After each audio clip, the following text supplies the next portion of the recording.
চীনের তিয়ানজিনে অনুষ্ঠিত Shanghai cooperation organisation সম্মেলনে রুশ প্রেসিডেন্ট ভ্লাদিমির পুতিন আবারও ইউক্রেন যুদ্ধের জন্য পশ্চিমাদের দায়ী করেছেন। এই 2 দিনের সম্মেলনে 20টিরও বেশি দেশের নেতারা একসাথে পশ্চিমা নেতৃত্বাধীন বিশ্ব ব্যবস্থার বিকল্প হিসেবে এক নতুন শক্তিজোট গড়ে তোলার পরিকল্পনা আলোচনা করেছেন।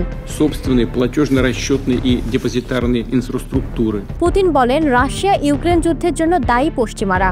তার দাবি, ইউক্রেন যুদ্ধের মূল কারণ রাশিয়ার আক্রমণ নয়, বরং পশ্চিমাদের সমর্থিত ইউক্রেনের অভ্যুত্থান। তিনি 2013-14 সালে ইউরোপপন্থী বিপ্লবের কথা উল্লেখ করে বলেন, এই সংকট রাশিয়ার ইউক্রেন আক্রমণের কারণে শুরু হয়নি, বরং পশ্চিমা সমর্থিত ইউক্রেনের একটি অভ্যুত্থানের ফল।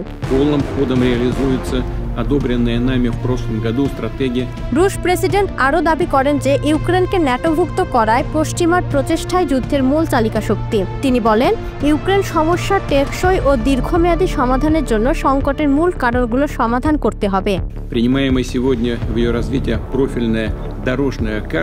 গত আগস্টে মার্কিন প্রেসিডেন্ট ডোনাল্ড ট্রাম্পের সাথে আলাস্কায় অনুষ্ঠিত বৈঠককে শান্তির পথ উন্মুক্তকারী হিসেবে বর্ণনা করেছেন পুতিন। যদিও 15 আগস্ট অনুষ্ঠিত এই শীর্ষ বৈঠকে কোনো যুদ্ধবিরতি চুক্তি হয়নি, তবে পুতিন এটিকে ইতিবাচক অগ্রগতি বলে মন্তব্য করেছেন।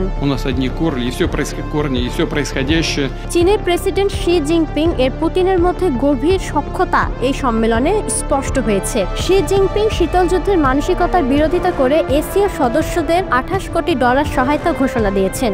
তিনি বলেন, আমাদের একটি ন্যায্য ও শৃঙ্খলাবদ্ধ বহুমেরু বিশ্ব গড়ে তুলতে হবে।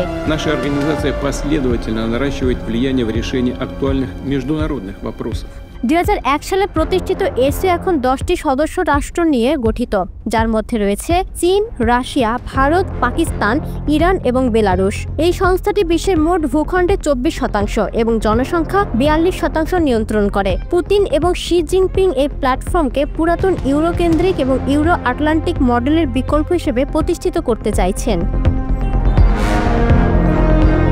ভারতের প্রধানমন্ত্রী নরেন্দ্র মোদী 7 বছর পর প্রথমবার চীন সফর করে দ্বিপাক্ষিক সম্পর্ক উন্নয়নের প্রতিশ্রুতি দিয়েছেন। একই সাথে তিনি ইউক্রেনের প্রেসিডেন্ট জেলেনস্কির সাথে ফোন আলাপে অঞ্চলের শান্তি ও স্থিতিশীলতা নিয়ে আলোচনা করেছেন। এটি দেখাচ্ছে যে ভারত বিশ্বমঞ্চে একটি স্বতন্ত্র অবস্থান বজায় রাখতে চায়।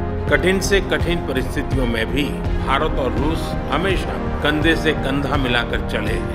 ইউক্রেনের সেনাবাহিনীর মতে 2025 সালে রাশিয়ার গ্রীষ্মকালীন আক্রমণ ব্যর্থ হয়েছে এবং তারা কোনো বড় ইউক্রেনীয় শহরের পূর্ণ নিয়ন্ত্রণ নিতে পারেনি। বছরের শুরু থেকে রাশিয়া প্রায় 2,10,000 সৈন্য হারিয়েছে বলে দাবি করেছে ইউক্রেন। এই সম্মেলনের মাধ্যমে স্পষ্ট হয়েছে যে বিশ্বমঞ্চে নতুন একটি শক্তি জোট গড়ে উঠেছে, যা পশ্চিমা নেতৃত্বাধীন বিশ্ব ব্যবস্থার প্রতিদ্বন্দ্বী হিসেবে নিজেদের প্রতিষ্ঠিত করতে চায়। চীন ও রাশিয়ার নেতৃত্বে এই জোট ভবিষ্যতে আন্তর্জাতিক রাজনীতিতে গুরুত্বপূর্ণ ভূমিকা রাখতে পারে।